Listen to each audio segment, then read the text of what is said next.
Hello student आज এই ভিডিওটোত আমি ক্লাস 12 ফিজিক্সৰ এটা নিউ সিৰিজ স্টাर्ट কৰিছো। সিৰিজটোৰ নাম হ'ল ৰিস্টাৰ্ট সিৰিজ। এই সিৰিজটো আমি তোমালোকৰ ফাইনাল এক্সামৰ আগলৈকে চলাই নিম আৰু আজি এইটো পাৰ্ট 1 ভিডিও। এই সিৰিজটোত আমি যেগিটা কোশ্চেন ৰাখিম সেইবোৰ আমি PYQ তাৰ পিছত প্ৰি ফাইনাল কোশ্চেন তাৰ পিছত ইম্পৰ্টেন্ট কোশ্চেন এইবোৰ আমি এই সিৰিজটোত ৰাখিম। এই সিৰিজটোৰ কোশ্চেনবোৰ তোমালোকৰ কাৰণে বহুত ইম্পৰ্টেন্ট হ'ব। কিছুমান কোশ্চেন এনেকুৱা আছে যিবোৰ ষ্টুডেন্টে ভুল কৰি থাকে সেই ভুল কেইটা যাতে তোমালোকৰ নহয় তাৰ কাৰণে আমি তোমালোকক প্ৰিপেয়াৰ কৰাম। আজি এই সিৰিজটোত যেগিটা কোশ্চেন আছে তাত কিছুমান কোশ্চেন ষ্টুডেন্টে ভুল কৰে সেই কোশ্চেনবোৰ আমি তোমালোকক ভালকৈ বুজাই দিম। তোমালোকে ভিডিওটো প্ৰথমৰ পৰা শেষলৈকে চাই যাবা। তেনেহলে আজিৰ ভিডিওটো আমি স্টাৰ্ট কৰিছো। তো কোশ্চেন নম্বৰ 1 ত কি দিয়া আছে চোৱা, what is the magnetic dipole moment associated with a coil of 1 টাৰ্ণ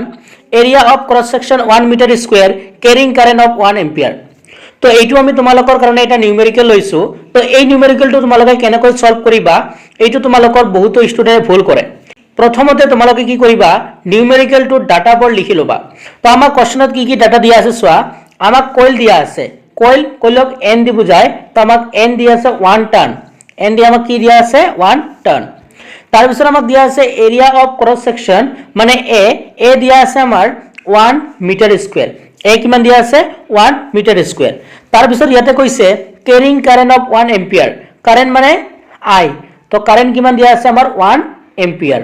তো আমাক কোশ্চেনটোত তিনিটা ডাটা দিয়া আছে, কি আমি লিখি লৈছো। তো আমাক গিভেন ডাটা দিয়া আছে n কিমান দিয়া আছে 1 দিয়া আছে। তাৰ পিছত আমাৰ ক্ৰস সেকশনাল এৰিয়া মানে এ দিয়া আছে কিমান 1 মিটাৰ স্কয়াৰ। তাৰ পিছত আমাক কারেন্ট দিয়া আছে 1 এম্পিয়ার। তো আমি লিখিছো কারেন্ট 1 এম্পিয়ার। তো আমাক এই তিনিটা ডাটা দিয়া আছে। এতিয়া আমাক উলিয়াব কৈছে যে ম্যাগনেটিক ডাইপোল মোমেন্ট আমাক উলিয়াব কৈছে। তো ম্যাগনেটিক ডাইপোল মোমেন্টৰ কাৰণে আমি এটা ফৰ্মুলা জানো যে m = NIA। এতিয়া এই ফৰ্মুলাটোত আমি ভ্যালুগুলো পুট কৰি দিম। তো n ৰ ঠাইত আমি 1 পাতি দিলো, তাৰ পিছত i ৰ ঠাইত আমি 1 পাতি দিলো, তাৰ পিছত a ৰ ঠাইত আমি কি পাতি দিলো 1 পাতি দিলো। দি আমি যদি এইটো ক্যালকুলেশন কৰো 1 তিনিটা পূৰণ কৰিলে আমি কি পাম 1 পাম। কি পাম 1 পাম। এতিয়া ইয়াৰ ইউনিটটো কি হ'ব, এতিয়া চোৱা i আছে, i মানে কি কাৰেন্ট, কাৰেন্টৰ কাৰণে ইউনিট কি হ'ব এম্পিয়াৰ হ'ব। তো a লিখিলো। তাৰ পিছত ইয়াতে আছে এৰিয়া, তো এৰিয়াৰ কাৰণে ইউনিট কি হ'ব মিটাৰ স্কয়াৰ। কোশ্চেনত চোৱা তোমালোকৰ মিটাৰ স্কয়াৰ দিয়া আছে। তো এৰিয়াৰ কাৰণে ইউনিট কি হ'ব মিটাৰ স্কয়াৰ। তেনেহলে আমি কি পাম ম্যাগনেটিক ডাইপোল মোমেন্ট কি পাম 1 এম্পিয়াৰ মিটাৰ স্কয়াৰ। কেনেকৈ কৰিলো আকৌবাৰ কৈছো, আমাক তিনিটা গিভেন ডাটা দিয়া আছে সেইবোৰ লিখি ললো। আমাক উলিয়াব গৈছে ম্যাগনেটিক ডাইপোল মোমেন্ট। তো ইয়াৰ কাৰণে আমি ফৰ্মুলা জানো m = NIA। তো n ৰ মান বহাই দিলো 1, i ৰ মান বহাই দিলো 1, a ৰ মান বহাই দিলো 1। তো এইটো ক্যালকুলেশন কৰি পালো আমি 1। আৰু ইউনিটটো কেনেকৈ পালো যে i ৰ কাৰণে মানে কাৰেন্টৰ কাৰণে এম্পিয়াৰ আৰু এৰিয়াৰ কাৰণে কি পালো মিটাৰ স্কয়াৰ। তেনেহলে আমি ম্যাগনেটিক ডাইপোল মোমেন্ট কি পালো 1 এম্পিয়াৰ মিটাৰ স্কয়াৰ। তো লাষ্টটো তোমালোকে লিখি দিবা the magnetic dipole moment is 1 ampere metre square. বহুত স্টুডেন্ট এই নিউমেৰিকেল বলে ভুল কৰে, কেনেকৈ কৰিব লাগে সেইবোৰ নাজানে। সো তোমালোকে প্ৰথমে নিউমেৰিকেলৰ গিভেন ডাটাবোৰ লিখি লবা, তাৰ পিছত তাৰ পৰা কোনটো ফৰ্মুলা তোমালোকে ইউজ কৰিব লাগে সেইটো ফৰ্মুলা তোমালোকে ইউজ কৰি দিবা। তেনেহলে তোমালোকে নিউমেৰিকেলটো ধুনীয়াকৈ কৰিব পাৰিবা। আশা কৰিছো এই কোশ্চেনটো তোমালোকে বুজি পালা আৰু এইটো তোমালোকৰ দুই এখন কোশ্চেন পেপাৰত অহা দেখা গৈছে। নেক্সট 2 নম্বৰ কোশ্চেনটো চোৱা কি দিয়া আছে, the susceptibility of a magnetic material is -2.8 × 10⁻⁵. Identify the nature of material. তো আমাক এটা ম্যাগনেটিক মেটেৰিয়েল দিয়া আছে এইটো। তো ইয়াৰ পৰা আমাক কৈছে যে মেটেৰিয়েলটো কি হ'ব, ডায়ামেগনেটিক হ'ব, প্যাৰামেগনেটিক হ'ব নে ফেৰোমেগনেটিক হ'ব। এতিয়া তোমালোকে ইয়াতে মই এটা ধুনীয়া কনসেপ্ট বুজাই দিছো, তোমালোকে যদি সেইটো বুজি লোৱা তেনেহলে এনেকুৱা ধৰণৰ যিকোনো কোশ্চেন তোমালোকে কৰিব পাৰিবা। মনত ৰাখিবা ম্যাগনেটিক মেটেৰিয়েলটো যদি তোমালোকৰ নেগেটিভ দিয়া থাকে তেনেহলে সেইটো হ'ব তোমালোকৰ ডায়ামেগনেটিক। আৰু যদি ম্যাগনেটিক মেটেৰিয়েলটো তোমালোকৰ পজিটিভ দিয়া থাকে তেনেহলে সেইটো হ'ব তোমালোকৰ প্যাৰামেগনেটিক। আৰু যদি লাৰ্জ আৰু পজিটিভ থাকে তেনেহলে সেইটো হ'ব ফেৰোমেগনেটিক। আকৌ কৈছো, যদি তোমালোকক ম্যাগনেটিক মেটেৰিয়েলটো নেগেটিভ দিয়া থাকে তেনেহলে সেইটো হ'ব ডায়ামেগনেটিক, যদি তোমালোকৰ পজিটিভ দিয়া থাকে তেনেহলে হ'ব প্যাৰামেগনেটিক, আৰু যদি লাৰ্জ আৰু পজিটিভ থাকে তেনেহলে সেইটো হ'ব ফেৰোমেগনেটিক। এতিয়া চোৱা কি দিয়া আছে, the susceptibility of a magnetic material মানে susceptibility of a magnetic material টো আমাক কি দিয়া আছে -2.8 × 10⁻⁵. ইয়াতে চোৱা আমাক নেগেটিভ দিয়া আছে, হয় না নহয়। আমাক ইয়াতে কি আছে -2.8 মানে আমাক নেগেটিভ দিয়া আছে। তো নেগেটিভ হলে কি হ'ব ডায়ামেগনেটিক। তেনেহলে তাৰ নেচাৰ অফ মেটেৰিয়েলটো কি হ'ব ডায়ামেগনেটিক। কেনেকৈ গম পালো, কাৰণ ইয়াতে চোৱা নেগেটিভ আছে সেইকাৰণে কি হ'ব ডায়ামেগনেটিক। পজিটিভ হলে কি হলহেঁতেন প্যাৰামেগনেটিক, আৰু লাৰ্জ আৰু পজিটিভ হলে কি হ'ব ফেৰোমেগনেটিক। যেহেতু ইয়াতে নেগেটিভ দিয়া আছে তেনেহলে এইটো কি হ'ব নেচাৰটো কি হ'ব ডায়ামেগনেটিক তেনেহ'লে তোমালোকে ইয়াৰ উত্তৰটো লিখিবা the nature of material is diamagnetic এইটো মই লিখা নাই তোমালোকে লিখিবা ডায়ামেগনেটিক তোমালোকে ইয়াৰ উত্তৰটো ডায়ামেগনেটিক বুলি লিখি ল'বা ইয়াৰ উত্তৰটো কি হ'ব the nature of material is diamagnetic আশা কৰিছোঁ এই কোৱেশ্চনটো বুজি পালা যদি কোৱেশ্চনবোৰ তোমালোকৰ বনাই দিয়ে তোমালোকে লিখিব পাৰিবা নেক্সট 3 নম্বৰটো চোৱা কি দিয়া আছে what do you mean by equipotential surface যে এইটো তোমালোকৰ এটা গুৰুত্বপূৰ্ণ ডেফিনেশ্যন হয় এইটো তোমালোকৰ পৰীক্ষাত আহি থাকে যে ইকুইপটেনশিয়াল সাৰফেস মানে কি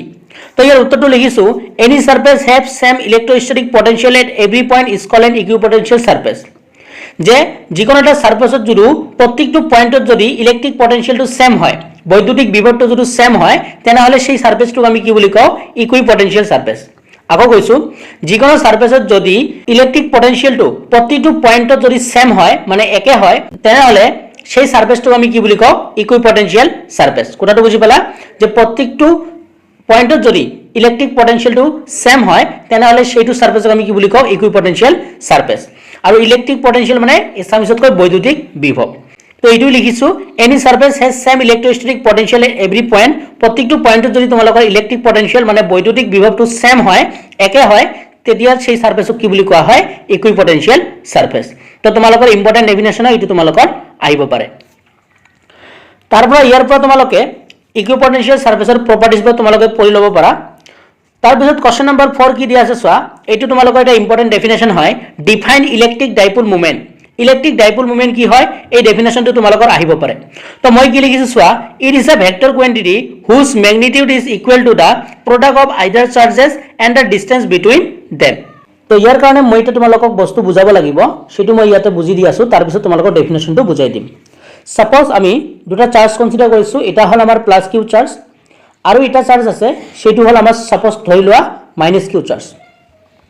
দুটা চাৰ্জ আছে ধৰি লোৱা এটা প্লাস কিউ চাৰ্জ আৰু এটা মাইনাস কিউ চাৰ্জ আৰু সিহঁতৰ মাজৰ ডিসটেন্সটো আমি টুৱাইস এ বুলি ধৰিছো সিহঁতৰ মাজৰ ডিসটেন্সটো আমি কি ধৰিছো টুৱাইস এ বুলি ধৰিছো দুটা চাৰ্জ কনসিডাৰ কৰিছো এটা প্লাস কিউ চাৰ্জ আৰু এটা মাইনাস কিউ চাৰ্জ আৰু সিহঁতৰ মাজৰ ডিসটেন্সটো আমি টুৱাইস এ বুলি ধৰিছো ঠিক আছে তেনেহলে ইয়াতে যদি আমি ইলেক্ট্ৰিক ডাইপোল মোমেন্টটো ডিফাইন কৰিব লাগে তেনেহলে ইলেক্ট্ৰিক ডাইপোল মোমেন্টক পি দি বুজায় কি দি বুজায় পি দি বুজায় আৰু এটো ভেক্টৰ কোৱান্টিটি হয় বুজি পাইছা এতিয়া কি হ'ব ডেফিনেশ্যনটো মতে কি হয় যে এই দুটা চাৰ্জৰ যিকোনো এটা চাৰ্জ ডেফিনেশ্যন মতে এই দুটা চাৰ্জৰ মানে প্লাস কিউ আৰু মাইনাস কিউ চাৰ্জৰ যিকোনো এটা charge either charge and distance between them আৰু সিহঁতৰ মাজৰ ডিসটেন্স তো সিহঁতৰ মাজৰ ডিসটেন্সটো কি বুলি ধৰা হয় টুৱাইস এ বুলি ধৰা হয় কি বুলি ধৰা হয় টুৱাইস এ বুলি ধৰা হয় তেনেহলে যদি আমি ইলেক্ট্ৰিক ডাইপোল মোমেন্ট ডিফাইন কৰিব লাগে কেনেকৈ ডিফাইন কৰিম যে P vector is equal to Q dot twice এ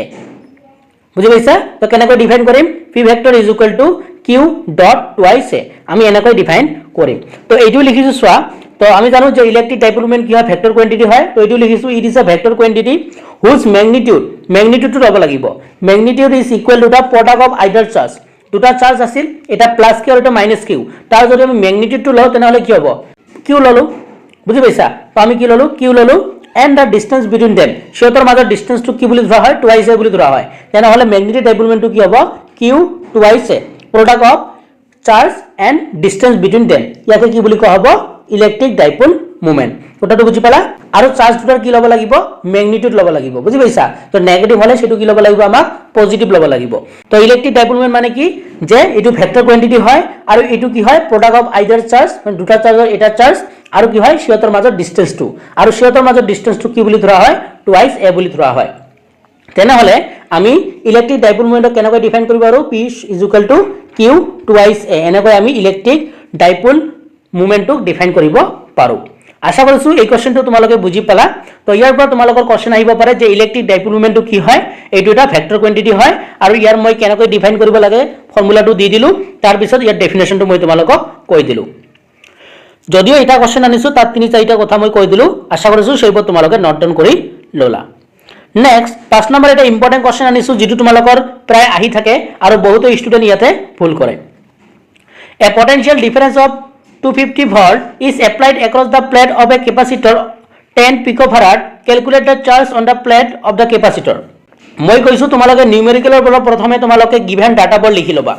তো আমাক ডাটাবোৰ কি দিয়া আছে চোৱা গিভেন আমাক ইয়াতে সব ভোল্ট দিয়া আছে ভি দিয়া আছে ভি কিমান দিয়া আছে 250 ভোল্ট দিয়া আছে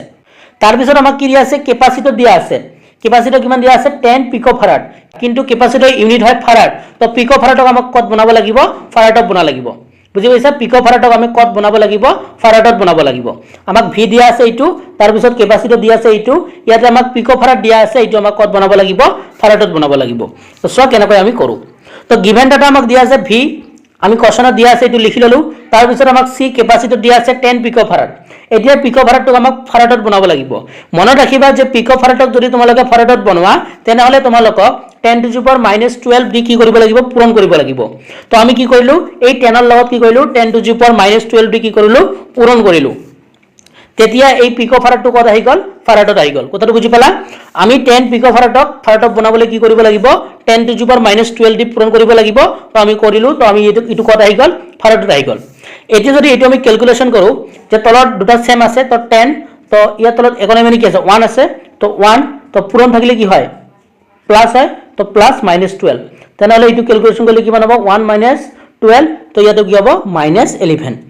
12 পুৰা 1 গলে কিমান হ'ব 11 হ'ব আৰু বড় সংখ্যাৰ মাইনাস থকাৰ কাৰণে মাইনাস হ'ব তেনেহলে এটো আমি ক্যালকুলেশন কৰি কিমান পালো 10 to the power minus 11 ফাৰাড একেবাৰে সিম্পল ক্যালকুলেশন যে এই 10 ৰ ওপৰত ইকোনমি মানে 1 আছে তো এটো পূৰণ হলে কি হ'ব ওপৰত পাৱাৰ দুটা প্লাস হৈ যাব তেনেহলে কি হ'ব 1 প্লাস মাইনাস 12 হ'ব তেনেহলে এটো কইলে কিমান হ'ব 1 মাইনাস 12 হ'ব তো এটো ক্যালকুলেশন কৰিলে কি হ'ব মাইনাস 11 তেনেহলে আমি কি পালো c টু কি পালো 10 to the power minus 11 ফাৰাড পালো ঠিক আছে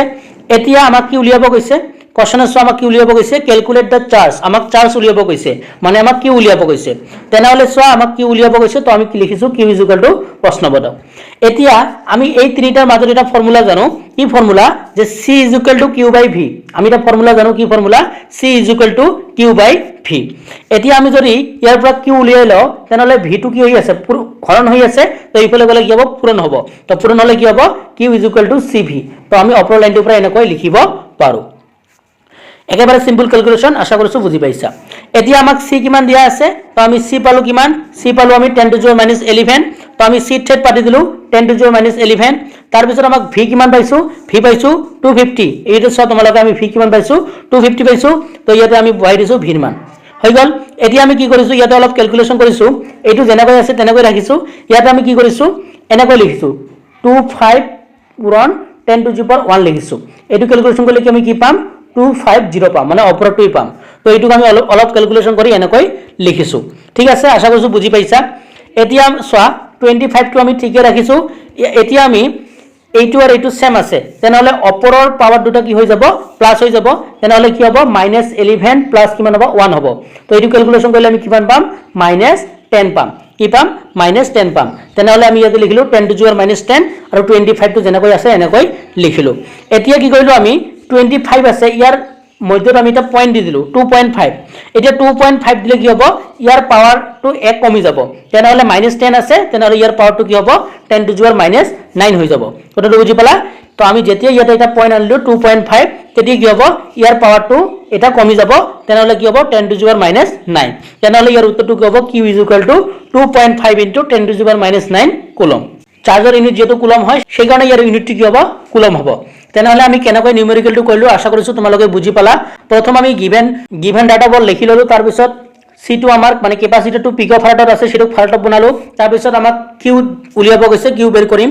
এতিয়া আমাক ফৰ্মুলা জানো c